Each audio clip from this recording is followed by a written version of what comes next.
Get ready, start.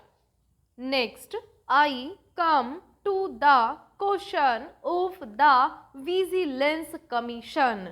Something has been said about the Vigilance Commission also here. It is a good thing that the government should be thinking of eradicating corruption in public life.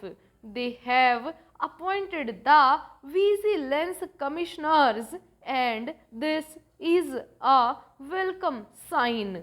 In the states also similar commissions have been appointed, but I have my doubts regarding the usefulness of these commissions.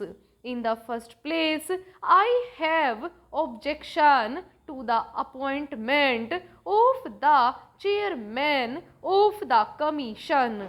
In our state, one of the retired High Court judges has been appointed. He was Vice Chancellor and he was made to resign, and he was appointed the Vigilance Commissioner in that state.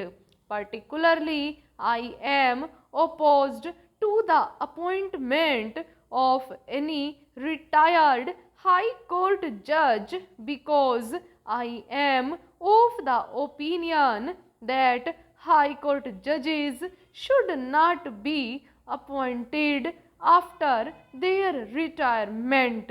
This is another way of corrupting the men. Our High Court judges are very good.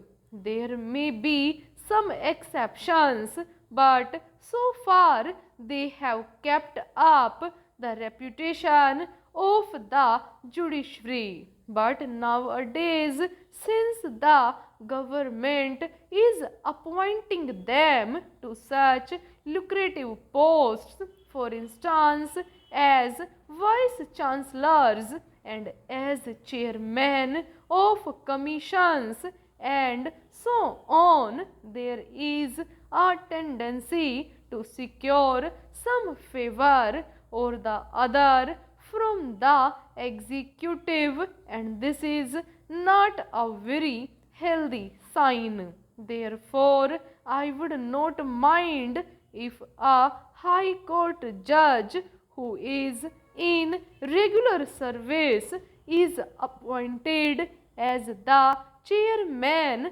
of the commission, but in any case, retired High Court judges or retired Supreme Court judges should not be appointed to these commissions, or for that matter to any of the government posts, because that is another way of corrupting them. Then there are certain people who are appointed or who are associated with the work of this commission, and mostly they are from the police department.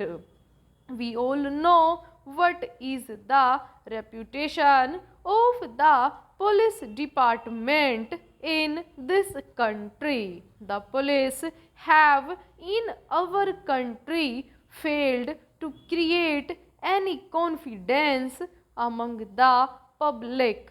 Whenever any trouble arises, for example, when trouble arose in Jamshedpur and Rourkela, the police machinery failed, and ultimately the army had to be called in. The people have got some faith in the army, but they have no faith in the police because the police are not ready to give any help to them on any occasion. The work of investigation under the Vigilance Commission is entrusted to such a machinery, and I have grave doubts whether in that case the Commission will be able to come to grips with the problem or be able to find out the real cases of corruption through this machinery.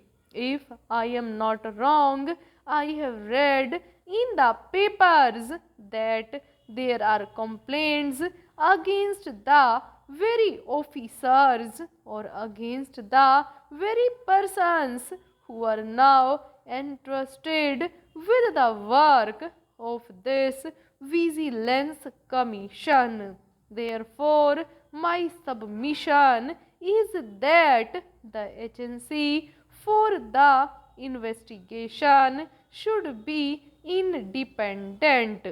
I think that at least some special cadre should be created apart from the police and the investigation, or at least the final authority in the matter or the actual responsibility should not be with the police officers.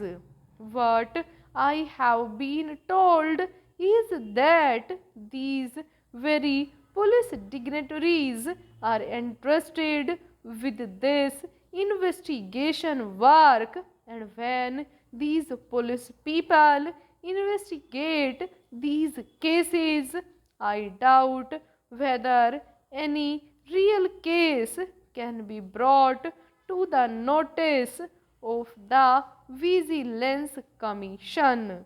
Next, I come to certain items which are referred to here as items of court decrees.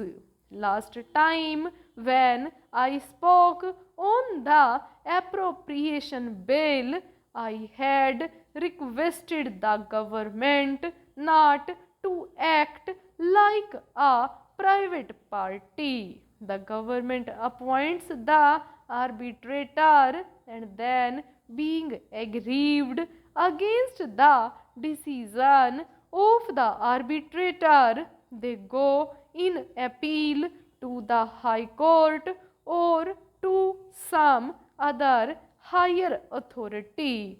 That is not a fair thing for the government to do.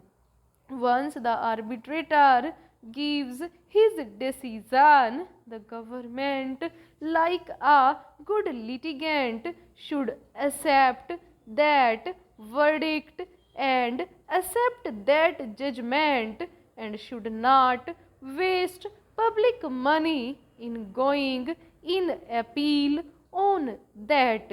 I find that in two cases the arbitrator's decision has not been accepted, and there are two cases which are pending in the High Court against their decision. In the first place, the government should not create such things when a particular person is compelled to go to a court of law and seek arbitration.